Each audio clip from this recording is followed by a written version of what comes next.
konteks kok didul hayat, angger gak urip yo mati. Terus alamate mati ku. Nak cara medis iku misale napa jantungnya berhenti tapi detak napa jantung utawi napa niku berhenti. Kemudian agama, ini ruang tenan nggih. Agama itu menyisakan satu fakta yang enggak terbantahkan oleh siapapun. Gini ku misalnya begini, sampean saya tanya, orang itu kalau mati itu karena apa? Rohnya dicabut kan? Rohnya dicabut, terus disebut mati. Lalu yang mati itu apa? Rohnya apa jasadnya? Jasadnya, karena roh itu maknanya kehidupan atau nyawa. Berarti nyawa itu tidak bisa mati karena nyawa itu ada di tubuh kita, ketika diambil kita mati. Berarti roh kita sendiri tidak ikut mati. Sehingga orang paling sekuler sekalipun itu akan berpendapat bahwa manusia itu kehidupannya tidak berakhir ketika mati, karena yang mati itu hanya jasad. Sebab itu zaman orang Yahudi, orang Nasrani, orang kafir Mekah pun mengakui kalau roh itu hidup dan itu yang bertanggung jawab. Makanya disebut wa yasalunaka anir ruh qolir ruhu min amri rabbi. Jadi niki penting kula aturaken. Sebab niku ora ono mati, makanya kalau orang tasawuf ditanya, apa mati itu ada? Ya ndak ada. Mau petualangan pengalaman. Cara orang tasawuf fisik kita ini problem, gara-gara kita punya fisik kita jadi goblok. Nganggep duit penting, pangkat penting, terus kenal sampean penting, urip sing ra penting-penting ku cara kita penting. Tapi nanti kita kecewa sekali dengan kehidupan ini, sangat-sangat kecewa karena yang kita penting ternyata ndak penting. Misalnya begini. Nanti sampean akan tahu makna ayat yang disebut di surat Ar-Rum. Oke, kita goblok dulu ya. Nggih, mungkin latihan goblok sih, engko bar goblok terus pinter. Engko gobloknya gak masalah, sementing ini pokoknya latihan sih. Tak jamin ilmu saya ini benar dalam konteks ini. Misalnya orang benar terus ya tahu bener. Sama tak beda ya, wong mati itu berarti dicabut rohnya. Terus roh sendiri mati ndak? Ndak. Berarti dalam konteks ini orang yang mati syahid, apalagi para nabi itu mati enggak? Ndak. Sehingga istilahnya Allah, orang yang mati syahid ya ndak mati, para nabi ya ndak mati. Sebetulnya kita pun yang fasik itu ya tidak mati. Cuma karena kita ini rohnya itu mungkin buruk, dikekang oleh malaikat, dipelindes, dipenjara sehingga gak iso berkeliaran. Betul nak para nabi iso jalan-jalan. Mulane masyhur kanjeng Nabi ngendikan ketika beliau mau kabundut itu, sahabat mau nangis, jari Nabi malah dawe ringan ya. Malah apik jong aku nak mati jare. Kok gitu ya Rasulullah? Masyhur itu hadisnya itu, hayati ya khairun lakum wa mamati ya khairul lakum. Aku mati ya apik, urip ya apik. Wa amma hayati fali asunna lakum as-sunnah. Aku nak urip akan mentradisikan satu sunnah yang bisa Anda tiru. Ya sunnah caranya sholat, sunnah caranya zakat, sunnah caranya berperadaban dengan istri, dengan tetangga, macam-macam. Sunnah di sini artinya bukan sunnah madzhab fikih yang wali ane wajib tadi napa? Perilaku napa? Perilaku. Terus nak kabudut ya Rasulullah. Ya malah penak aku nak kabudut itu jejer pangeran. Terus delok kowe jare Nabi. Nak kelakuan apik aku muji pangeran. Nak kelakuan elek wong aku supaya para pangeran tak jalukno sepuro. Mane ndak blekem terusno ae mergo selain is bakat ya ana sing jalukno napa? Sepuro. Lah prop sajane kowe lah ya urip. Kowe misale mati saiki lah ya urip, tapi kan gak duwe hak jalan-jalan. Berarti dulu malaikat terus panjang no. Mulane sampai butuh napa? Atakoh kubro kan acara mriki sing diwacana kulo ping akeh iki. Napa cara mriki? Boleh. Enggak cara mriki lho. Fida, nah cara bahasa kitab iku atakoh. Cara mriki fida.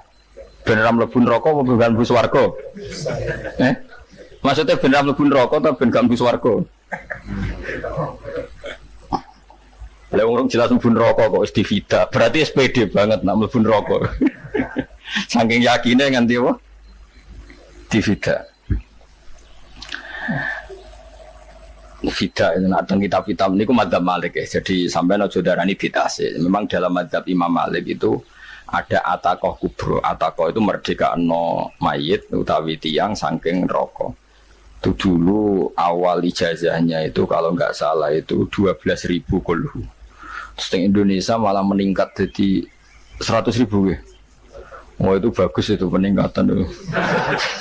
Semua tuh nganti blengoran gegem itu. Nah sing anake jagungnya dihitung sitok-sitok, nah sing ngelihat kerawu is. Mula bala-bala diundang ra tau teko, perkara niku mus ketok ora meyakinkan kerawuk di. Nah, itu mungkin benar ya. Artinya mungkin benar itu kalau roh itu tidak meninggal, berarti ya masih menerima doa kita, masih ada muasalah sambung dengan kita. Sehingga itu yang diceritakan Rasulullah SAW ketika Mi'raj.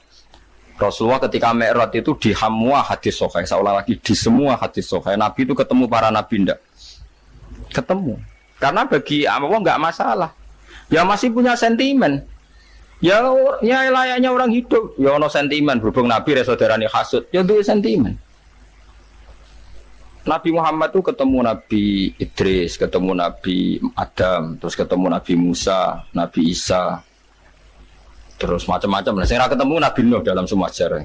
Mergo jare beda madhab jare dadi.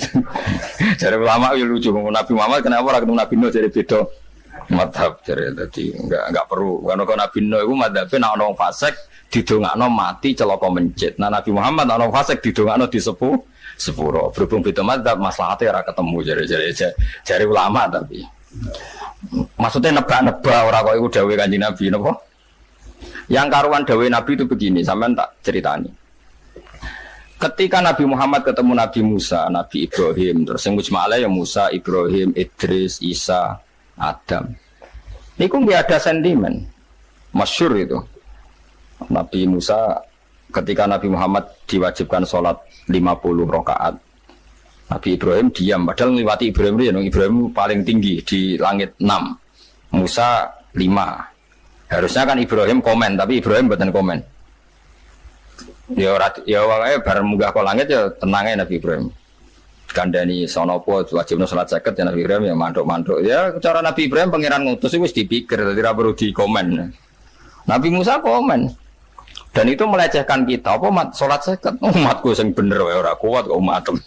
Seakan-akan kita ini lebih buruk ketimbang umat. Cara aku dari Nabi Muhammad. Muhammad itu nabi yang meskipun afdholul khalqi tapi kan junior ya ora bantah. Cara kula nabi ini tak bantah. Beto umatku. Tapi Nabi Muhammad itu gak seneng debat tuh karena punya akhlak ya. Cara nabi ini kuwe ngawur umatku coba padakno. Nabi Musa jelas ngendikan umatku ora kuat apa meneh umatem. Seakan-akan kan karena umat dia gak kuat, selainnya pasti lebih gak kuat. Padahal tidak juga. Mulane kalau seneng kata saya Itali di Zainal Abidin, sholat sedina 1000 rakaat. Ben Nabi Musa ketok kelirune. Jare sapa 50 rakaat ra kuat. Aku di umat Ali Zainal Abidin sedina 1000 rakaat. Kalau nate sholat sedina 300 rakaat, pisanlah tahu. Paling kan ketemu Nabi Musa kalau nate. Tapi mau tahu tok aja kon terus. Lho itu kiang-kiang kuno nek Ramadan jek kuat lho ya. Tarawih kan wis piro? 3 ya. Iku nek sing waras bengi jek tahajud piro? Enggak 3 tahajud standar piro to? 12 kok 2 amatir. Wah. Kowe wis gamurahan tenan Kang. Tahajud itu standar piro to?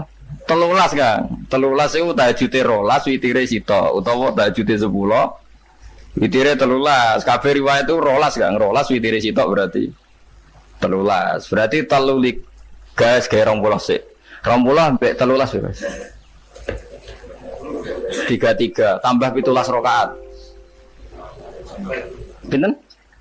Mun 50 kan salat 5 waktu kan 17 rakaat. Engko ana sing rodok kiai kan qobliyah ba'diyah. Asal coba diasar lho.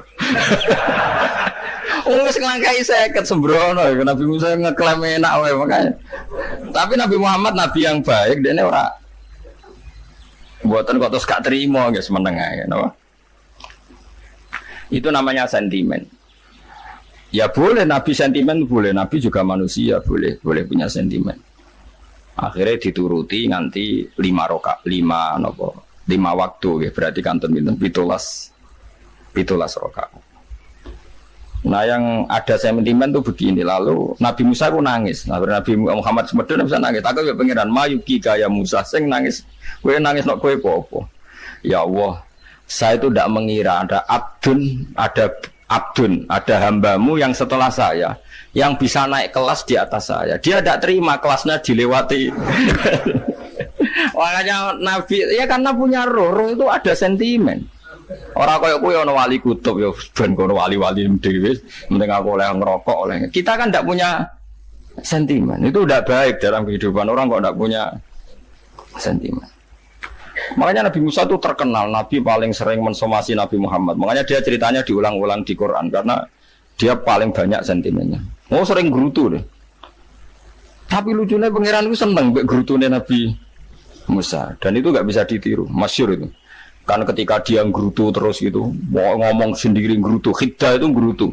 Bahasa Arabnya khiddah omongan sing tajem sing nggerutu. Nabi Muhammad tanya sama Jibril, ya Jibril, kenapa Allah enggak tersinggung ketika Musa menggerutu terus? Jawab Jibril, huwa ya alamu khiddata, pangeran wis hafal mbek gayane dekne. Dadi ya dibarno. Dan itu tidak cerita Israiliyat, itu cerita-cerita yang masih di hadis sahih. Ini tidak cerita Israiliyat, cerita-cerita masih di hadis sahih.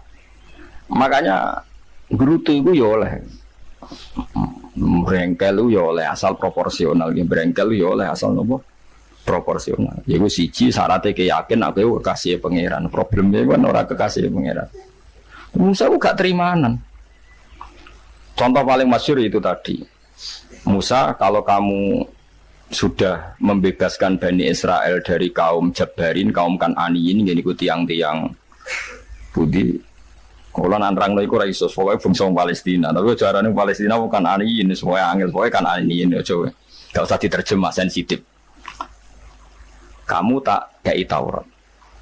Barang jare setelah kaum Kan'aniyin ditaklukkan Nabi Musa sowan ning Turisina. Turisina itu gununge niku mulai Yordan ngantos kawasan Mesir, wis pol gede nih. Niku sinten Nabi Musa ngajak waqtara Musa qaumahu sab'ina rajulal limiqatina. 70 orang pilihan ya cara kene santri pilihan, kiai pilihan dijak. Pokoke singkat cerita Nabi Musa mojok sebab piye umat piye pokoke terus nggawa Taurat. Umat sing 70 wong brengkel lan nu'mina laka hatta narawaha napa jaro. Kok enak sampean mojok dhewe terus muni ketemu pangeran. Kita ndak bisa percaya kalau enggak melihat Allah sendiri. Gentenan pangeran sing tersinggung, wong ora nabi kok kecangkeman njaluk kaya nabi, ora levele njaluk ora pangeran. Terus akhirnya disamber bledek mati pokoknya. Bareng mati Nabi Musa malah lucu. Ya Allah, tiang 70 tak jak kon dadi seksi, nak jenengan mateni terus seksine sinten? Sepundi jenengan kudu diuripno. Akhirnya pengiran diuripno. Perkarane dikomplain Nabi Musa. Jadi Nabi sering gremeng, sering komplain pangeran Nabi Musa. Tapi pangeran seneng wong kekasih, bener wae. Mulane wong penting dadi kekasih pangeran sih. Engko keliru-keliru ku bener wae. Tapi nek ora kekasih bener wae ya salah musuh. Wis pidato pengajian nak siar Islam, tapi nek ora kekasih disalahno wae pangeran. Ana wali ku nak salat iku ora tau kok jero masjid. Iku wali. Padha mek sing saf awal. Sing saf awal gak trimo salat ning jopo kok. Wali, ya kok dhuwur. Ditakoki, kena napa jenengan kok wali padahal nak salat kok guri kok jopo jare. Aku iku isin sowan pangeran kok ngarep mergo dosa aku iku akeh. Baro kaya sopan rawani kok ngarep iku ngrasa. Dadi sing seneng saf awal ya wong pede-pede. Tapi aja nut iki ilmu aja nut. Ora ngeterus muni saf awal gak sunat. Dari Gus Bawo sesat kaya ngomong ngono. Sembrono. Maksudnya kabeh kok ana ilmune. Lan kok ora salat go guring ya ana ilmune. Mergo nek kok ngarep imame dredeg faktor iku.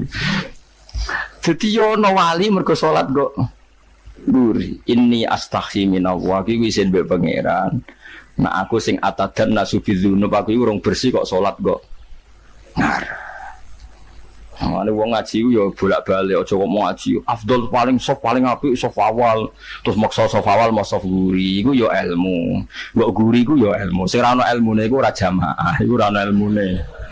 Nek ora ana napa? Ilmune blas iku. Dadi wali ku ya macam-macam. Paham ya? Terus Nabi Musa niku nak ndonga niku ya ora karu-karuan, cara kita anut ya ora karu-karuan, tapi Nabi kekasih pangeran ya masyhur.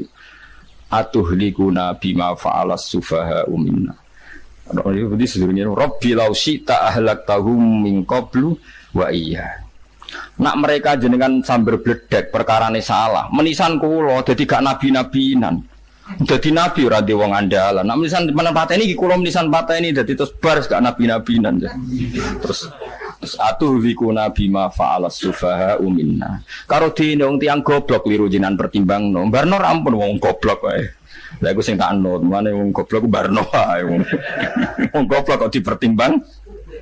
Ana wong ngomong pahpo keliru ben kok wong goblok. Nah cara Nabi Musa iku atuhlikuna bima fa'alas sufaha minna. Atuhliku ana to ngrusak panjenengan ing kita bima fa'alas sufaha minna. Jadi mulane jogeman ya tiyang niku sok pinter. Ke pangeran itu cara pandang itu apa ya? Sering di luar dugaan kita. Nabi Musa sing koyo ngono ya kekasih pangeran dal gremeng terus. Tapi barokah Nabi kekasih pangeran gremenge wae dadi rahmat. Mosok Nabi Muhammad salat 50 rakaat disudos 5 nganti ping 9. Pokoke kabeh riwayat nganti ping 9. Mergo pangeran yudane ya mok 5, 45 disudo 5 neh 40. Pas nganti 9 iku 45. Lho pas karek 5 Nabi Musa lagi usul kon nyudon neh. Wah iku cara kesampaian jos tenan. Jadi sekarang 5 kan patang kan 50. Mari Mustafa iso matematika beda takok. 50 dikurangi 5 ping 9 karek piro, Bos? Lha yo 50 ping 5 kan 5 ping 10 kan 50. Berarti nak ping 9 iku cek 5 lah. Kok katut Mustafa. 50 disudah 55 ping 9 karek piro? Karek 5. Lah Nabi Muhammad itu bolak-balik. Ping 9 mergo mau disudone pangeran ya mau. Lah terakhir 5 itu Nabi Musa maturna iku cek pangeran dawuh iku jare Nabi Musa ijo ora kuat matem. Jone keringanan. Terus Nabi Muhammad wis isin karek 5. Ada 5 sudah mana kan? Enggak. Lah iku sing kula lah usul iku kudu dadi. Mestine menisan apa? Ya tapi nak menisan kan ya lucu kalau bumi diugano dan nampa salat jebule ra sida kan malah ra karu-karuan kan. Jadi ben sampean ngerti melane mbon niku nggih urip iku jawab malih urip iku ora mati. Makanya enggak ada aliran manapun di Islam ini yang memungkiri kalau doa itu sampai mayit. Meskipun ada yang mengkritik tahlil, mengkritik ngitung dinane mayit. Oke, enggak apa-apa ada yang kritik. Bagus. Bagaimanapun ada support, ada kompetisi, ada identitas. Tapi kalau meyakini doa enggak sampai mayit itu enggak ada dalam firqah ulama manapun. Meskipun ada yang kritik kefiahnya, misalnya kefiah tahlil itu bid'ah. Enggak masalah ada yang kritik seperti itu. Tapi kalau mengatakan doa enggak sampai mayit itu salah besar. Karena enggak ada firqah pun di seluruh dunia, termasuk bin Bas sekalipun yang meyakini doa itu enggak sampai mayit. Semuanya itu sepakat sampai mayit. Karena doa itu diajarkan oleh Nabi Ibrahim, Nabi Muhammad, kabeh donga Rabbana ufirli wali walidayya saat terusé walil mu'minin. Wastaghfir li dzambika walil mu'minina wal mu'minat. Ketika orang sudah mati ada donga Allahumma ighfir lahu wa afi wa'fu anhu. Karena tadi logikanya gampang, yang mati itu jasad, roh itu enggak pernah mati. Karena roh ini tidak pernah mati, roh ini ada masalah besar. Dia ngadepi mungkar nangkir, ngadepi macam-macam. Karena dia hidup. Nah kemudian cerita yang kita ingkari adalah yang berlebihan. Kayak cerita kejawen, nak malam apa mulai. Terus neng kamare dikai rokok, mergo zaman ning donya seneng rokok. Rokok wis kaleng cung, mesti dirombok di rokok mbahmu. Ono kadang dikai gemblong jare senengane bae, bareng cokot tikus jare bae wis mulai. Lah itu yang lah kalau itu gak trimo bid'ah Kang iku ngawur tenan lah iku. Daerah-daerah tertentu nggih kathah sing ngoten niku. Lah nek senenganem dhuwit yo dikai dhuwit nek apa. Agar dhuwit ilang jare wis dijuk bae. Lah nek iku mboten enten sanate. Makanya roh itu nggak pernah selesai didiskusikan ulama. Ada mengatakan roh itu apa, ada mengatakan roh apa. Tapi apapun itu, istilah Quran memang roh itu tidak makhluk. Disebut kulir rohu min amri Rabbi. Itu kan jelimet sudah. Jadi begini kalau terang, tapi aja salah paham. Allah itu punya dua istilah. Ada ala lahul kholku wal amru. Ada kholku kayak langit bumi yang fisik itu kholku. Ada amr. Makanya istilahnya Quran itu ala lahul kholku wal amr. Ada kholku, ada amr. Dan roh itu kategorinya ada kholku tapi amr. Itu disebut kulir rohu min amri Rabbi. Amr itu susah difahami karena fisik kita ini tidak cukup memahami amr fisik. Nah caranya memahami piye Gus yo gampang, riwayah yo paham, nek wayah paham aja peksa. Paham. Caranya piye yo mati. Nah dalam konteks ini hidup yang sekarang itu menjadi kita bodoh. Nah ini yang Nabi kadang ngendikan annasu niyamun wa idza matu intabahu. Manusia yang sekarang ini hakikatnya tidur. Nanti kalau mati baru bangun, ngelilir intabahu bangun. Contoh gampang begini, ini contoh paling